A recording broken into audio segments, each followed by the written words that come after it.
Guys, I know you've been waiting for another show, so guess what? Here it is.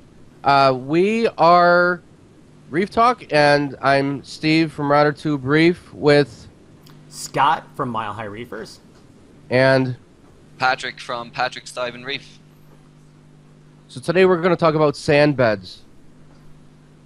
And I want to thank Patrick for joining us. It's the first time on the show. He's going to be with us for many more. And thank you guys for tuning in and watching Reef Talk. So with that, we're going to talk about sand beds, shallow, deep, whatnot, what type of sand. And I'm going to turn it over to Patrick.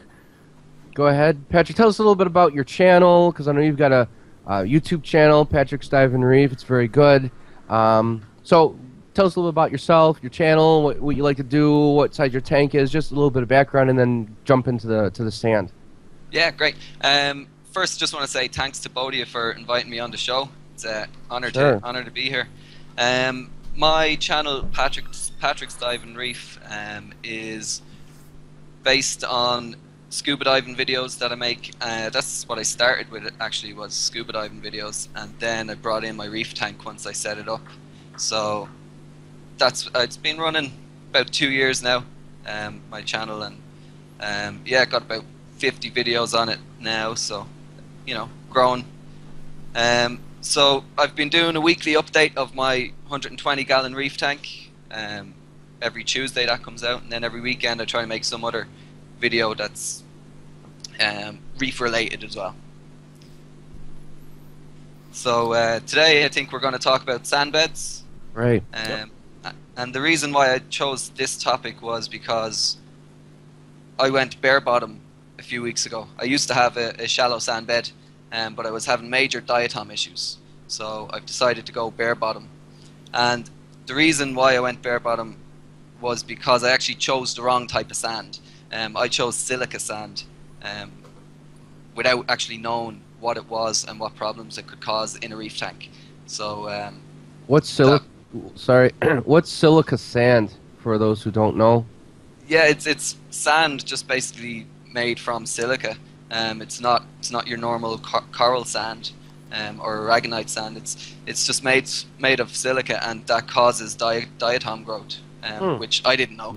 Yeah. The person who sold it to me in the pet shop didn't know. The package, it said suitable for all aquariums, so I assumed, yeah, suitable for my aquarium as well. Now, silica sand is basically like what you'd get if you went down to the Home Depot or whatever and got a bag of play sand, right? But it's then kind of colored white. It is my understanding behind the silica sand. So this is more like play sand. Okay, yeah. So, yeah, it said suitable for all aquariums, so I thought, yeah, no problem. And I actually didn't have any problems for about 6 months or maybe more.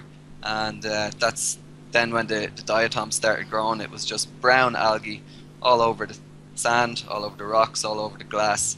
And I had no idea what was causing it. I was testing for nitrates, and they were fine. They were less than 5, so I shouldn't have been having huge algae issues. They were even down below 2 at one stage. So I eventually got to an article about silica sand and that it causes diatoms. So I said, right, I'll take the sand out and see what happens. So took the sand out over a couple of days, and a few days later there was no diatoms in the tank. Wow, I remember your videos. A couple of them, you were talking about all the diatom problems you were having. I remember seeing those, and then you finally discovered it. That's what a hassle. I wouldn't have known that, and of course, people in stores don't know that. But how long did you? Okay, so you just removed all the sand? You just took it out and started fresh again? Yeah, pretty much I just siphoned it out into a bucket, and it took a few days because there was a lot of sand in there. And then, yeah, I've just been running bare bottom ever since. Yeah, I remember that, the bare bottom. So now, after that sand is gone, that silica sand, you're running bare bottom now, right? Yeah, that's right, yeah. I thought about doing that myself, as I told you. Because there's a lot less to clean up, and waste gets in there, and how is that working out? It seems like it would be a pretty good idea. Yeah, it's pretty easy. You get just kind of patches of detritus settling in certain areas. So then every couple of days I just stick in the siphon and run it through a filter sock through the sump, and I don't need to change any water when I'm doing that. And it's really easy to take care of it now. That's So awesome. how's your algae growth been on that bottom? Are you get to experience a lot of algae growing on the bottom now that it's got this open, clear surface, or is it doing pretty good? No, there's actually no algae growth on it yet. So it's doing good so far. Nice. And even if there is, that's easy to take care of. Yeah, definitely. Yeah. So it's probably too soon to tell, but the nitrates, I'm curious how it's going to affect or not affect your nitrate levels, because you're not getting stuff trapped in the sand. Yeah. You know, people talk about deep sand bed is better, shallow sand bed is better, but with no sand bed, nothing's getting trapped anywhere as much, so I would imagine that would really help to lower your nitrates, I would think. Well, yeah, my nitrates have stayed steady. At the moment they're at about 3 or 4 parts per million, and they've stayed steady over the last few weeks. So no problems with that. Nice. Yeah. So are you thinking of eventually maybe going back to sand or just staying with the bare bottom? Yeah, well, I like the look of sand. It definitely Right. looks a lot more natural than the bare bottom does. So who knows? In the future, I might go back. I'll just be careful what sand to get, and I'll look into it whether to go deep sand bed or shallow sand bed. Nice. Have you ever tried a deep sand bed before? No, my sand bed was shallow. It was Okay. about 1 to 2 inches. What about you, Steve? Have you ran a deep sand bed before? No, I mean, I had the 1 inch sand bed for quite a while, and then I just recently added 40 pounds, so it's an average of 2 to 3 inches sand bed. So I don't know. I mean, I've seen on various websites people call a deep sand bed, I don't know, 4 inches, 5 inches. Yeah. Is that true, or is 2 or 3 considered deep Really sand what bed? they're looking for is 3 inches plus. The idea is Hold on 1 second. Keep going. so the idea is you get the low oxygen years deeper you go in the sand, right? So you get that's that right, yeah. anaerobic bacteria growing down there, and Yeah. supposedly that anaerobic bacteria is able to transfer the nitrate to nitrogen gas and complete that nitrogen cycle biologically and actually remove the nitrates from the system. So that's supposed to be the benefit behind the deep sand bed. Now, I've already carbon dosed, so I don't know if it worked on my last tank, but my 90 gallon, I ran a deep sand bed. It seemed to work really well, but I can't say that was because of the deep sand bed only. Now, one thing I'm doing is I'm setting up a small 5-gallon nano tank for my wife's work, and I'm actually going to do this with a deep sand bed to give it a little bit of experiment to see if that works well in a small tank so I don't have to carbon dose. How much sand? How deep? I'm looking 3 to 4 inches. It'll be about a 16-inch deep tank, so it should give it a nice depth. The deep sand bed scares me. I mean, okay, and what do you guys think? People have said, with a deep sand bed, you want to have a deep sand bed for that gas to release, to break down and get rid of those nitrates, right? So, I don't know. It bothers me because if that bed gets disturbed, it could really cause a problem for your tank. But I like to vacuum the sand. However, they say if you have a deep sand bed, you don't vacuum it. You just want to leave it and don't touch it. But the thought of all that garbage and waste in the sand underneath bothers me. I know that's why it's there, but I don't know. It just seems like a bomb waiting to go off. What do you guys think? Yeah, I'd be the same. Thinking that if anything happened and if you disturbed it by accident someday, then it's just going to release all this crap that's down there and could cause a lot of damage. So you really got to be careful with a deep sand bed not to disturb it, I think. So some of the thinking behind the deep sand bed is you use the really fine sugar-sized sand so that it makes it hard for anything to get down in there. And then you have your cleanup crew actually sift through that sand and clean it up. So whether it's a cleaner goby or a starfish or Nassarius snail or something like that. Now, the actual disturbing of the sand is an important point because you'll get that black stuff in there which releases a toxic chemical. And can't remember what that chemical is off the top of my head, but it's actually pretty nasty stuff. So I that's think it's hydrogen sulfide, isn't it? I believe that's right, yeah. Yeah. But that's actually a really nasty chemical. So if you do have a deep sand bed, that's something you got to watch for. If you disturb it improperly, it can release a poison into your tank. I'd rather I'd rather just siphon through the sand deep. You know, I'll usually do with that sand bed. Can't think today. With the filtering video that I did for the sand bed where you don't need the bucket and it just keeps siphoning. I'll put a link here. I'll do a third of the tank, you know, every week, and the next week when I do my weekly water change, I'll do the second third. I don't know. I just like to keep things as clean as possible, and not risk having that. So, you know, if I had a deep sand bed, I'd still vacuum it. I guess I would, if I was to do a deep sand bed, I would do it just for the looks of it, not for the biological reason. You know, it just makes me nervous if you do, because I've disturbed the sand bed before, and if I had all those gases underneath there, I don't want to risk that. You know. So I got to say, on my 210-gallon tank right now, I probably have like the worst possible scenario, right? Because I've got a shallower sand bed. It's 2 inches to, I don't know, an inch. So it's not truly a deep sand bed. It's the sugar fine sand. But I got to say, even with that, I'm having really good luck with it. I never vacuum my sand. I've got starfish in there that clean it. I've got Nasser snails in there cleaning it. And I got to say, I was really impressed at how clean everything was when I had to do that tank teardown. So I think the risk might be slightly overblown. Risk for what? Well, of problems with a deep sand bed or anything, because I really think the key is to use the sugar sand, right, so the stuff doesn't go in there, and then have a cleanup crew that actually sifts your sand and goes through it and cleans it. So with that fine sand, though, are you getting a lot of sand blow around, a lot of particles? That's a big problem I have, is my pumps blow the sand around, so I can't aquascape the sand ideally, so that is a problem. See, I had that same issue. I used the Carib Sea sand, and I think I got I think it's called Oolite, and it's the finest. Yep. And I got it because it was the cheapest, you know, whatever. And I remember the guy telling me, the main reef store I go to, he goes, well, this is going to be cheaper. Like, yeah, that's fine, that's great, I'll just take that. It's a great brand name. I just got it to save some money because I could cut corners there without hurting anything, and that's great. However, recently it was really bothering me because I'm seeing all these like dust particles in the tank. It didn't look bad, but they were there.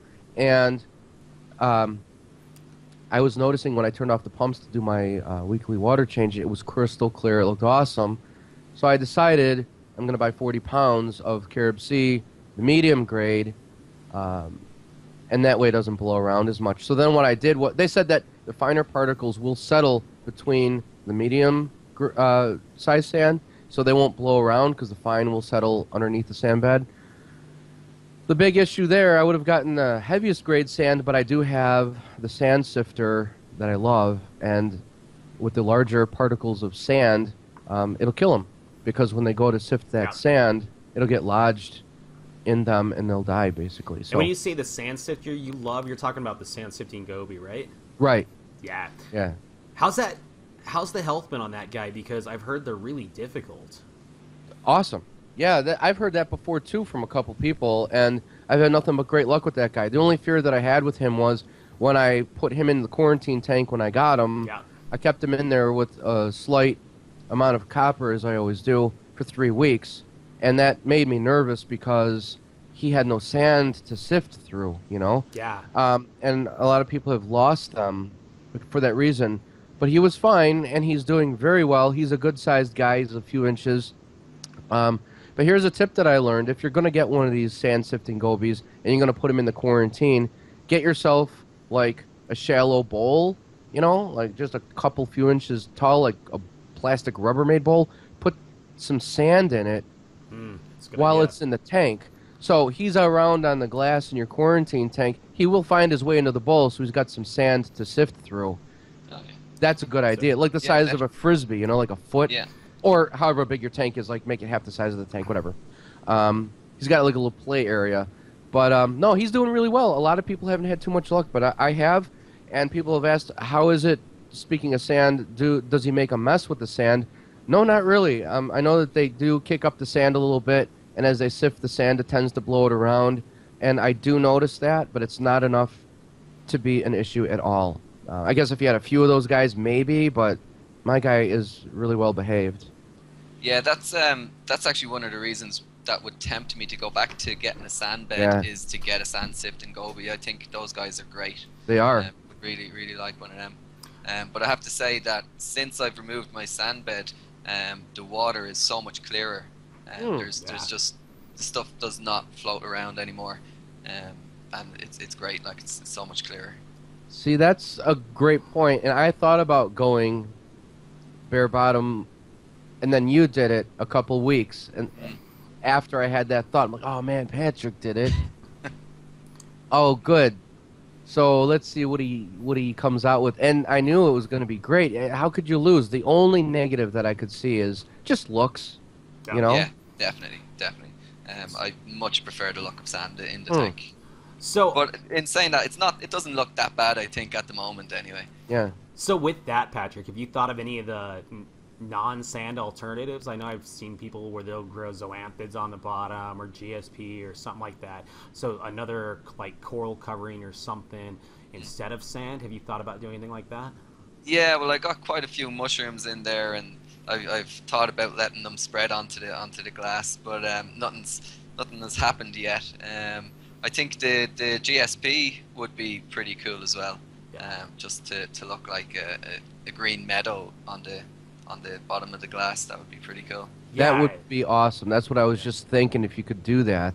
I don't know how easy that would be to keep clean though, because you're still going to get all the detritus building up in certain areas. I would guess that as long as you have good water flow, that the detritus would blow around, and it'd be really cool though. Yeah, it would definitely. Maybe once a week you could go in with like a little pump, and you could just, you know, as you're doing a water change, just blow the water over the top of those, and just to make sure anything gets loosened, you know, that your water flow isn't already. That would be an awesome idea. You know what I was thinking about doing? If I was to do what Patrick is doing, I don't know, it might look a little weird, but I think it would be kind of cool at the same time. Put maybe egg crate on the bottom. I have egg crate on the bottom of my aquarium, and then I put a sand bed on top of the egg crate, and that's just to protect the glass, like in case a rock drops. I wonder. I'm looking at your tank, and I'm trying to imagine. I mean, do you think that would look silly? Just egg crate. Egg crate, or would that be kind of cool? I think it might be kind of cool. I don't know. I don't know. I'd be worried about the detritus catching within the egg crate. Now it would, yeah. You just vacuum it though. But I wonder if the egg crate wouldn't be a good way to kind of help with that sand blowing around if you decided to go back to a sand bed. If you had the egg crate on the bottom and then put the sand on top of the egg crate, if that wouldn't help keep some of it from blowing around. That's what I'm doing now, and it still will blow around because you've got a couple inches on top of the crate. So it wasn't enough to fix that problem. Does your egg crate ever get exposed, Steve? That's a good question. Yeah, you know, once in a while it does, because the Fowlery tang swims around in the back. He's got his favorite area, and he'll move his tail. He likes to build up a little crevice for himself to kind of hover on top of, and you do see some of the egg crate. No big deal, you know. It doesn't look bad at all. And then I go in there during a water change, and I'll just swish some sand on top of it to smooth it out, and then he goes back a couple days later and, you know, digs it out again. That's his spot. But no, it's not bad. It gets exposed once in a while, but it's okay. So one thing that I saw that was really cool is on Reef Builder's website. They did a video of Dr. John Gilbert's fishbowl that he did, and basically it's a fishbowl with a deep sand bed, a rock with some xenia on it, and a dotty back, and that's all there is to this tank. And it looks incredible. And the idea is that the deep sand bed is your natural filtration, and that you don't need the water flow because you have a xenia in there. they don't really tell you much about how successful this is going to be long term or how the heating works. But it was just the coolest looking thing, and I'm wondering how that natural sand bed effect works and everything with that. So I would encourage people to check that video out, and I'll put a link down below on my video because it looks really awesome. What size was that tank? I know it's a fish bowl. Oh, a fish It's bowl? like a Oh, wow. 1-gallon fish bowl that he puts a sand bed in, a rock, and a xenia colony. Oh, okay. It's like the simplest tank you could possibly build. Hmm. No water flow. Well, he's got a Yeah. light on it too, but no water flow, no real equipment on it, nothing. Nothing. And But does he yeah, do exactly. water changes or? Yeah, he's so he got says it. he does a weekly water change on it. Okay. But yeah, I'm blown away. My biggest concern would be heat, but I mean, you guys know the Xenia, they just kind of pulse, right? One little Right. dotty back doesn't put out too much waste, so I'm wondering if a sand bed's enough to keep up with that filtration. Probably. And I mean, how big is this again? How? It's like a 1-gallon. Oh, well, that's Yeah. you know, But you, it's really you do cool. water change in like 20 seconds. Yeah, you know? no, it's just really cool. And but- what other fish are in there? Just a dotty back. He's got Okay. one like bicolor dotty back in there. How many tangs? I don't think there's any tangs in there. I would say maybe 2.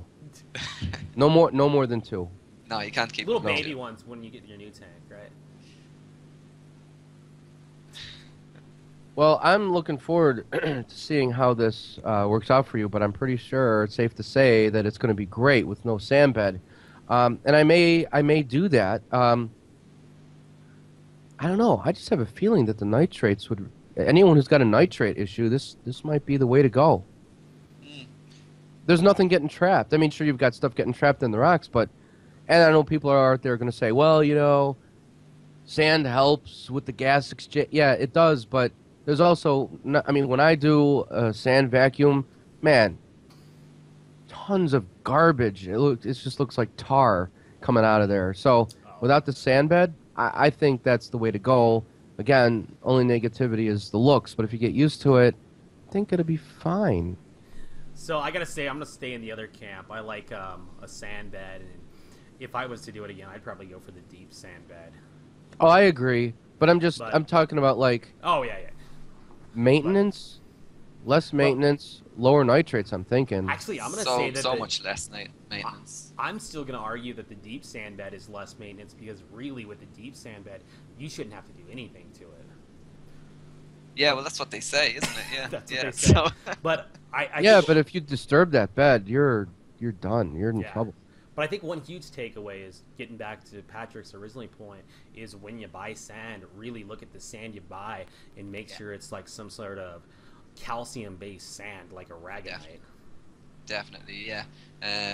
Like the shop that I bought the sand in, it wasn't a marine shop. It was just a normal pet shop, and they didn't know. I didn't know. So Well, it sounds like there's not too much difference. I mean, even regular reef stores don't really seem to know. We'll get in. It We'll get depends on who into you that. go to. Yeah, it does. We'll get into that at another time. I have a hate for larger forums Yep. and reef stores. Man, I have to do a show another time on, and you guys as well, I'm sure, have stories of the reef stores, but especially the forums. Man, I posted something like maybe a month ago on one of the leading forums. I'm not going to say what it is. Maybe down the line I will on my own channel. I will on my own channel. And man, I was getting slammed left and right. It was something like, use garlic to kill ick or something like that. I'm like, no. And they're like, no, I've been in the hobby for 10 years and blah, blah. Okay, whatever. I mean, I was getting nailed, and then they just took down my post the same day. Yeah. But I have found a couple helpful, I forgot where I was going with this. On the sand bed, people are saying that they're using like a 1/2 inch. So it's kind of the best of both worlds where they're getting, not a 1/2 inch doesn't allow for as much stuff to get trapped in it, but you get the cool aesthetic of like the ocean. So I don't know. But then I'm thinking a 1/2 inch, I wonder, like, would that blow around much? I don't know.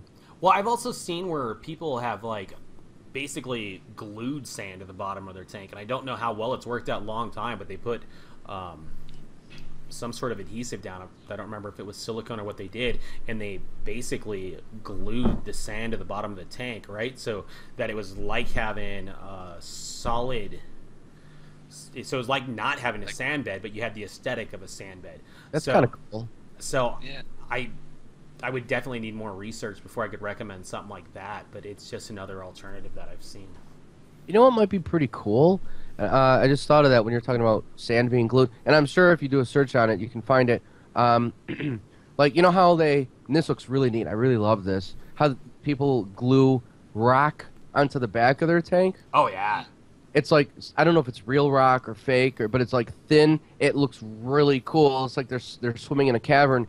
If you put that on the bottom of your tank, that would be really cool.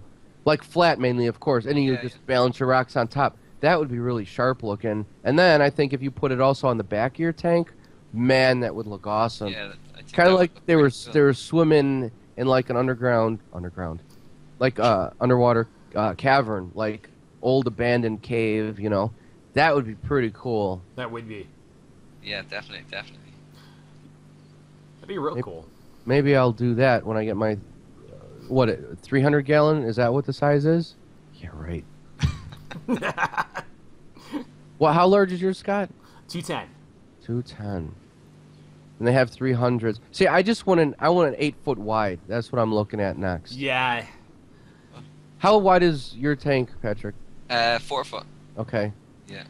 It's a tall one as well. I'm not sure on the height, but it's 120 gallons. So. Okay, so that is something I wanted to ask you guys, because my tank I had a 4-foot wide 75, and now I've got a 6-foot wide 125, and I mean, it looks awesome being really tall, but I prefer not as tall, so I can vacuum it. Is it a hassle for you guys? Like, when you vacuum that tall, like, what do? Do you have to break out the step ladder? I mean, is it a pain because your arm is like... Yeah, my arm would be right in the tank up to the elbow or more. But you get used to it. It's not a hassle, really. Like, what about adjusting rocks at the bottom? What do you guys do? Yeah, if anything falls to the bottom of the tank, that can be pretty tough. Oh, yeah, you're sticking your arm all the way in. I've even got, like, a little grabber stick so I can grab the stuff laying back. But as far as vacuuming goes, for the most part, I don't vacuum the display portion of my tank. It's pretty well takes care of itself. I always wondered about that. I mean, there's going to be limitations with a lot of things, but with that height, it looks awesome. Yeah. But man, if a rock falls over or a coral, what do you do? It's like you got to break out the ladder or... Oh, I got a clam that won't stay in place, and it's so annoying because every day I got to go take my shirt off to get my arm all the way down, or my arm's going to be soaked. Or what I would like to do is to have a tank so large where you actually have to put scuba gear on. That would be awesome. I wouldn't mind that. I bet you find out you don't clean that as much as you should. Yeah, I guess. But how cool would that be if you had like a, I don't know, 1,000 gallon, whatever, and you got to swim with the guys? I think that'd be pretty epic. There's some YouTube videos up there of people who have them. There was this family that lived across the street from my cousin about 10 years ago, and there'd always be this big glow of light coming out of the bay windows in the front of the house. We didn't know what was going on. They actually were having a saltwater aquarium installed, and I was not in the hobby then. This is like 10 years ago. Yeah. And they had guys come in that had to brace the basement with support beams and everything, and they had to set it up just right. And I don't know how large the tank was, but that glow that we were seeing was a massive tank that took up pretty much most of their dining room. Wow. So I don't know how big that would be. And it was maybe 2 feet from the ceiling. My cousin saw it a couple times. It was from the floor to 2 feet from the ceiling, and the sump was drilled in the basement below. I don't know how many gallons that is, but they had a guy come in, and he would clean it out maybe once a month with the scuba gear. Wow. That sounds amazing. Wow. Yeah. That'd be the dream. I wish I could have seen it, but wasn't in the hobby at the time. But that's pretty cool, man. I don't know. 1,000 gallon maybe? I don't know. 1,500? I don't know. I don't know if I think if I'm going that big, I'm gonna get a shark. You'd have to. Oh, you have to, yeah. But then what if you sell your house and people don't want that? What are you going to do? How do you take it? I guess they had to assemble it Yeah. in the house. You can't bring it in. So what do? You just I guess Oh. you just leave it there? You put this in your forever house, right? This is the house you're gonna Yeah. stay in. It would have to. You'd have to, yeah. This is what you put in when you win that last Powerball. Yeah, right. And it'll happen. It'll happen. That's what I would get. So, what else was I going to ask on the sand? I cannot remember right now. Oh, with no sand, have you noticed I mean, just like a quarantine tank, the fish kind of get weird sometimes. You see the reflection kind of throws them off. They're doing pretty good. with no Yeah, sand? haven't noticed anything like that at all. No, they don't know the difference. The tang still goes around picking on the rocks with the fox face as well, and no, they don't touch the bottom at all.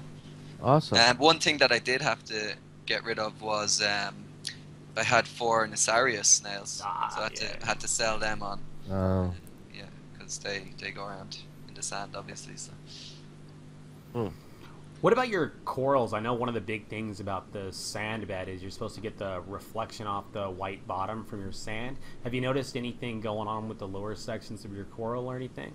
No, I haven't noticed anything, but I reckon there's still a lot of light shining up from the bottom of the tank anyway now. Okay. Because it's pretty clean, there's no algae growing on it, so I think they're probably getting more reflection, if anything, especially because I had the diatoms before, so the sand was just brown. That's a really good point. So your tank has got more light. Yeah, There's exactly. more reflection. Yeah. I know my quarantine tank looks, well, nicer from that respect with compared to my display tank. It's just lit from everywhere. It looks awesome. Maybe I will go. Just get another tank and go bare bottom in that. My wife will love that idea. Maybe that's exactly what I'll do. This is a good plan, Steve. Just to piss her off. I like it. Get that 8-footer. I'm going to. You know, then I want to have 2 tanks, but where do you put them? I'd have to put the 8-footer upstairs. I don't know. That's another. You ever see these? You see these guys with like just a fish room where they just have like 10 tanks around the place.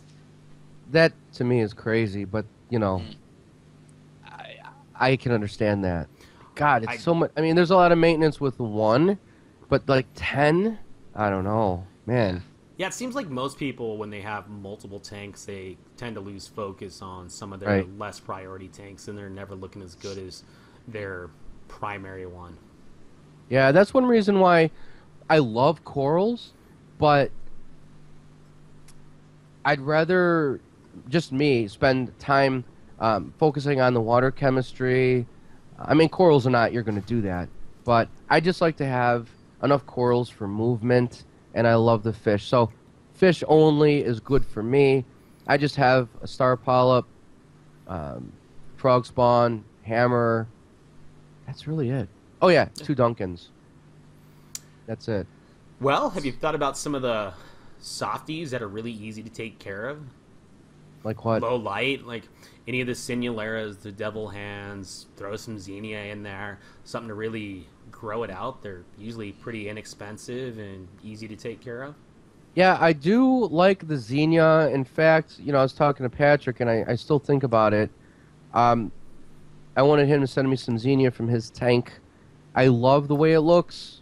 It's bleached, the pulsating. I did get some Xenia from a local reef store, and I said, okay, so this is pulsating, right? They didn't look pulsating to me. He was like, oh, yeah, they're pulsating. They're not pulsating, so they're just kind of hanging out. Well, Xenia are weird, because sometimes some will pulse and some won't. It's really weird. Yeah, these are tan in color. They're growing out, but they're not pulsing.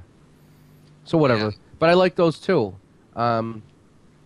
I mean, you hear about people who are addicted to corals, and it makes sense. Luckily, I don't have that bug. I love them, but I got bit a couple times where they died. I had a flower pot coral, which I loved. People say that they die after about a month or two. They shouldn't be sold. Mine actually lasted about 9 months, and then it just never came out again.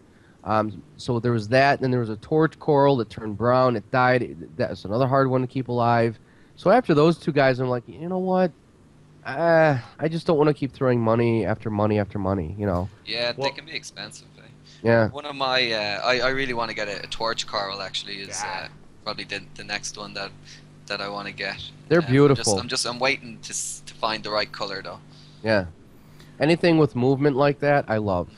Well, I would really recommend soft corals. They're usually really easy and they're beautiful. They get the movement and the growth that you can get out of them is pretty spectacular.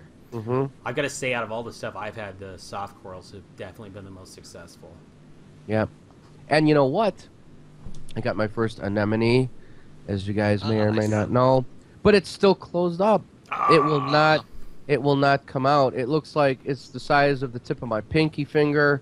It looks like half the size of a grape, just attached to the rock. It will not come out. The parameters are fine. Nitrates are low. After sugar dosing, it will not come out. It will not come out. I don't know what to do anymore with that thing. I don't know. That's really weird. Yeah. Did you guys hear that my anemone is hosting my clownfish I now? did, So yeah. that is About spectacular. 6 months. Yeah. That's I was awesome. so excited about it. I just Um, saw that video, yeah. That's yeah. awesome. So, nothing, and then all of a sudden it did, right? Yeah, that was it. I just came into it one night and there it was in the anemone. It was not expected at all. And how about the other one? No, the other- other one, the big one is in there. The smaller one comes over and kind of has a look, but hasn't been in it yet. Okay, that is awesome. I assume they'll both go in eventually, but That's got a- awesome. I've got a pair of clownfish that host a clam. Don't ask me why.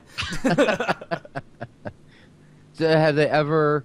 You have an anemone, Yeah, so right? I've got a pair that host my Sabaean anemone, and then when I aquascape my tank, I move my anemone. Well, the clowns didn't follow the anemone; they went from hosting the anemone to hosting the clam. Huh. And they hosted the clam before, then they moved the anemone. When I moved the anemone, they're back to the clam. And they didn't want to follow the anemone; they're happy with that clam. So now we're talking about the sand and stuff, but since we're on the topic really quick, since I have an issue with that, what do you guys do? Do you guys do anything for your anemone? I would think not. I'm not doing anything but keeping the water as good as I Yep. can. And yeah, it just never comes out. Nothing ever comes out. It's just like a little tiny ball. yeah. I think one of the good things is if once it's still attached to your rock, I think it's pretty much fine. Yeah. It'll come out when it's ready. Yeah, All right. I feed mine. That's all I do. Yeah? Less What is do you- more. What do you feed it? Usually it's just the LRS that I'm feeding the rest of the fish. Okay. Same with me. Now, along with that, like what Patrick just said, you know, I bought a I have 2 Duncans in there. I purchased 2 separate ones. Mm-hmm. And the first one I bought looked like a stem, just like your finger. It was just a stem. Nothing came out at all. 2 months, nothing. And it's like, why am I just not throwing this thing away? So I bought another one, and my wife was like, just get rid of it. Just get rid of it. I'm like, yeah, maybe I should. I kept it in there. I bought the second Duncan, which is doing great. Another month goes by, 3 months total. It's still just a stem, nothing. And then one day, it just opened up, and now it looks like the other one. 3 Yeah, wow. months of nothing. So it was fine in the store. I took it home. 2 days later, it was closed up. Wow. So I thought, that's it. But for some reason, I thought, no, let me just keep it in there. I'm stubborn. 3 months, and then it finally opened. Just one day, it was there. Yeah. I think they just, I don't know, they do things for reasons that we don't understand, and Yeah, you just have to go with it. yeah. Oh. That's why I'm holding on to this anemone. Go ahead, Scott. I was gonna say I just love those Duncans. That's Yes. another beginner coral that should be recommended to anybody. Yeah. I've had great luck with them, even through some pretty bad situations. Yeah, I love the Duncans. And I used to feed them. I think I will today. Like once a week, I would put my arm in and just kind of like feed them the frozen rods food. Yeah. They love that stuff, and they're still doing great, and I haven't fed them in about 2 months. Nice. Uh, Nothing at all. You know what Yeah. else I also did that will help the corals and other things in the tank? I'm trying to do the less is more approach, and I took out um, my foam sponge from the sump. The foam block, it's gone. And I talked to you Yep. about that, Scott. Yep. Haven't noticed any difference in the tank. I want to remove any possible nitrate Yeah. factory areas. The foam block is gone. I would take it out once a week and just wring it out. But now, nothing at all. Between my filtration, the sump sock, or now the rotor tube, and then it goes to the protein skimmer, flowing right in, back into the tank. It's great. I mean, no problem. Do you have a Marine Pure block? Yes, I have the Marine Pure Yeah. block too, yeah. And that's doing really well. They say it takes about 3 months to properly seed with beneficial bacteria. I'm coming up on the 3rd month, so hopefully it'll be fine. I thought about adding more rock to the tank because your tank looks great. Scott's Yep. tank has got a lot of rock in it. I was going for the bare minimum look, but I'd like to add a little more hiding places for my fish, so I might get away from the bare bones and just add 1 or maybe 2 pieces of rock. I don't need them. But the fowlery is getting a little larger, so I want to kind of keep as much open space as I can for him. So that's something I'm thinking about. That's why I got the Marine Pure. That's Yeah. going to really help me out.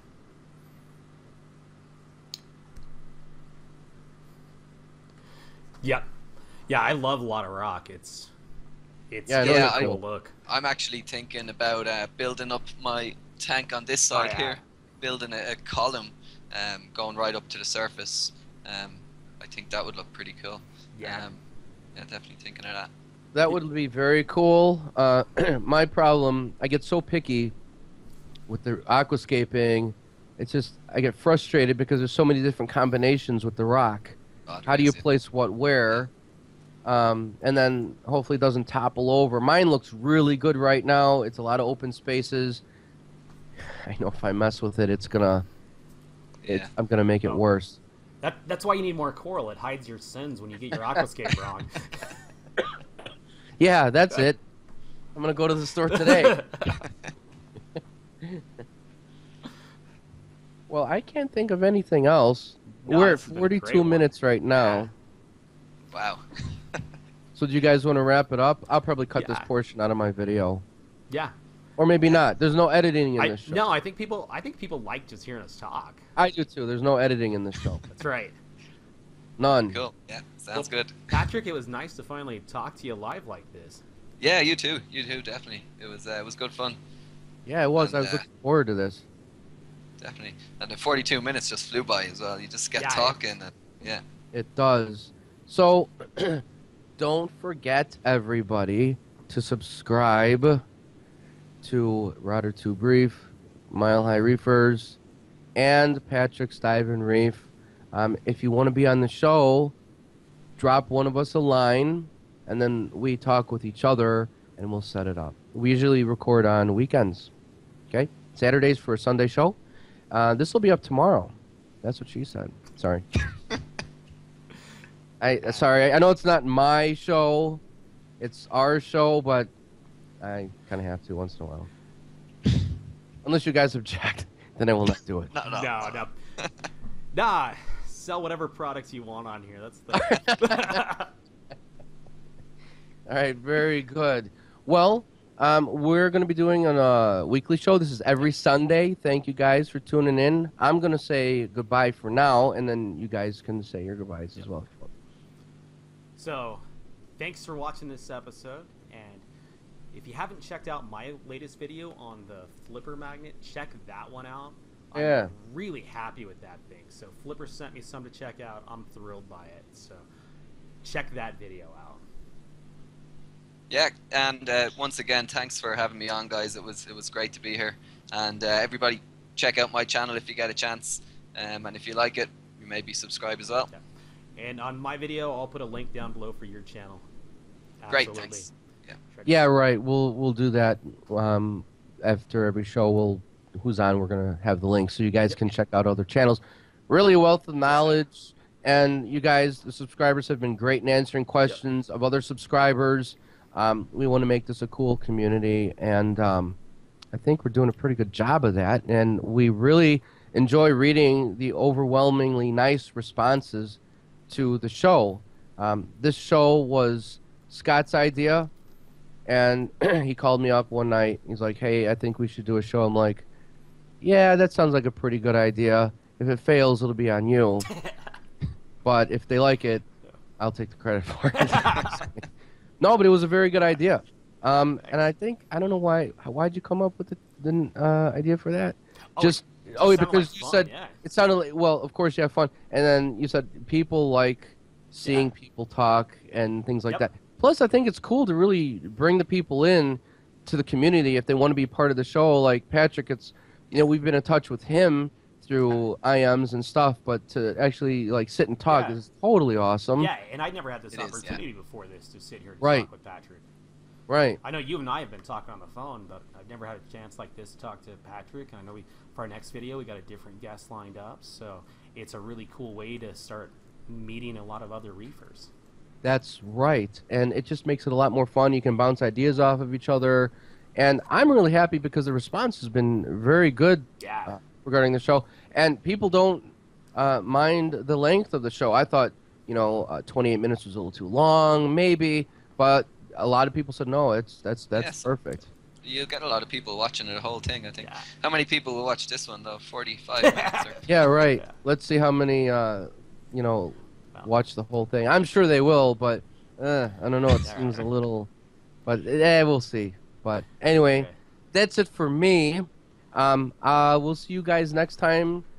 Check out all these channels, and if you have any questions or what sand you use, or if you've gone bare bottom like Patrick has, let us know. Deep sand bed, shallow sand bed, whatever. Until next time, I'll see you later. This is Steve. All right. I want to say subscribe to Patrick's channel. He's got a really cool channel, really cool tanks. So check out what he's got. Subscribe to his channel. And I'm going to say goodbye. So thanks for watching. Oh, one Thank you other very thing I much. wanted to say about Patrick's channel. You do a lot of cool... we keep saying goodbye, but you do a lot of cool scuba diving with... Yeah. what is it? The GoPro, is that right? Yeah, the GoPro, yeah. So you got some kick-ass footage of like old shipwrecks and stuff like that too. I have hours and hours of footage on my computer that I still haven't edited. And I keep meaning to do it, but I don't know. One day, I'll have a week off sometime, and I'll just do a load of it. Just do a little here and there because people would love to see that. I know I would, because that's something that no one else is doing. They're all talking about their aquariums, but you are in the ultimate aquarium, and you're showing us things that we can't see. Yeah, That's yeah, awesome. It is amazing. Yeah. I'll get some up soon, definitely. I look forward to that. That's going to be really cool. You know what? Next time you're on the show, we have to do your Skype session from underwater. That would be awesome. Patrick, hey, go. What is that? Check that out. Go see what that is. All right, cool. So now I'm gonna say goodbye for real. I'll see you guys next time, and I'll see you guys soon. All right. Great. Thanks Thanks for watching. Bye.